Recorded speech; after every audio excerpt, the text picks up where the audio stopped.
On July 15, 18, inside the walled city of Strasbourg, then an autonomous enclave of the Holy Roman Empire, Frau Trophia stepped out of her half-timbered house and began to dance. Without lyre, drum, or festival, without a partner or any obvious joy, she danced. What began as the solo gyrations of one woman continued for 6 days, infected scores, then hundreds, and ended only after clergy, physicians and city council had thrown every remedy they possessed: prayer, bloodletting, even a purpose-built stage at the phenomenon. By the time the epidemic subsided, somewhere between 50 and 100 people were dead, and Europe had recorded its most perplexing outbreak of mass psychogenic illness,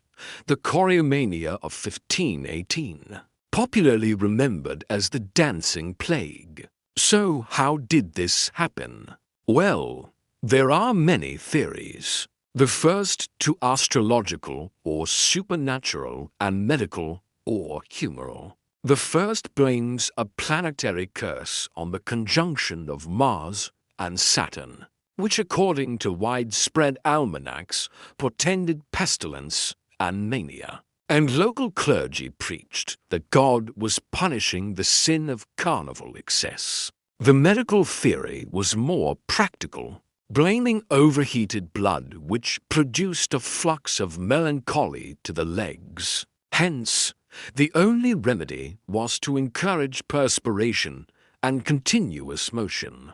Hence the stage and the pipers. But in the end, those theories were entirely wrong. Instead, modern consensus pins the outbreak of what we would call collective hysteria, where a population suffering extreme stress, famine, smallpox, syphilis, crushing taxes splits as a form of dissociation, a trance state spread by social contagion among a highly religious, superstitious population.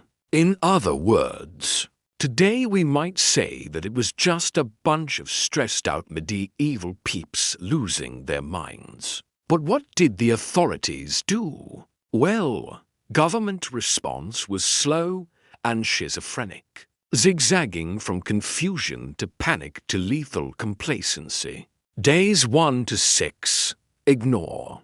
Assumption, it's just some woman having a psychotic episode. Days 7 to 14, encourage. The city hired musicians to play lively tunes and encouraged dancers to keep moving to carry the malady through. On July 15th, the count exceeded 30, and the city closed its guild halls, suspended the market, and ordered the sick to a purpose-built infirmary in the town's main gymnasium. There, physicians bled the dancers and applied cold compresses while watching them dance, presumably thinking that they would dance themselves out of their systems. Days 22 to 30. Shift to spiritual remedy. With the gymnasium doing little, the city organized public fasting and a procession of relics from St. Stephen's Church to pray for St. Vitus, the patron saint of dancers. September, banned public music and lascivious movement under penalty of flogging. As the epidemic waned, authorities tried to stop dancing altogether. Cases dropped below 10 per day. In the end, somewhere between 50 and 100 people were dead, mostly from heart failure, stroke and dehydration. An additional 3,000 florins was spent on musicians, and families of the deceased were forbidden to sue the cash-strapped council for damages.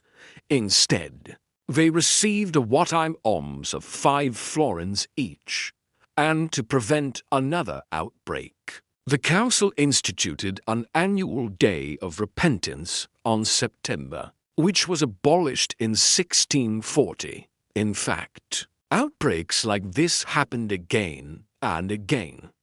From the Rhine Valley in 1374 to Italy in 1424, when dancing tarantism in Apulia was ascribed to spider bites, even to Madagascar in 1863, where the mania of the Sakalava involved trembling dance epidemics. Even modern times have seen similar phenomena, like the Tanganyika laughter epidemic of 1962 and the 1997 outbreak with Japanese schoolgirls watching the Pokemon cartoon began convulsing and seizing. All of these outbreaks fit the modern definition of mass psychogenic illness, meaning that they are caused by mental distress, not a physical pathogen, and spread via social contagion.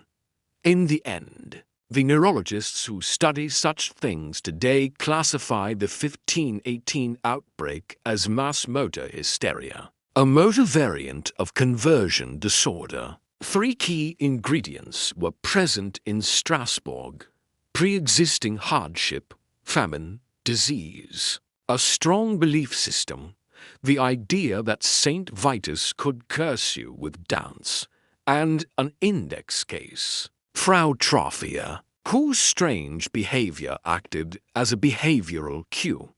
Add to that a highly suggestible population, a theatrical outpouring in a highly religious society, and a receptive audience that reinforced the dancer's performance and legitimized it through spectatorship and imitation. Then once dancers collapsed from exhaustion, the cycle of imitation, exhaustion and death created a self-limiting epidemic that came to an end when authorities introduced non-contagious alternative behaviors like prayer and fasting, which reduced anxiety and starved the phenomenon of oxygen. So why do we remember it?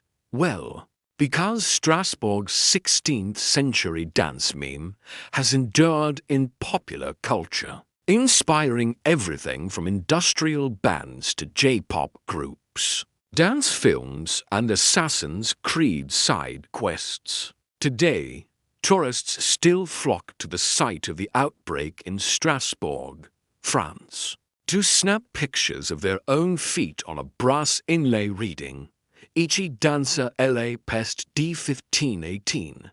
Here, too, in this century, we remain susceptible to the same psychosomatic powers that drove our ancestors to dance themselves to death. The next epidemic may not involve sweat-drenched pirouettes, but the underlying circuitry of anxiety, spectacle, and imitation is still wired into us all. To learn more about plagues, pestilence, and pandemics, stay tuned for more information.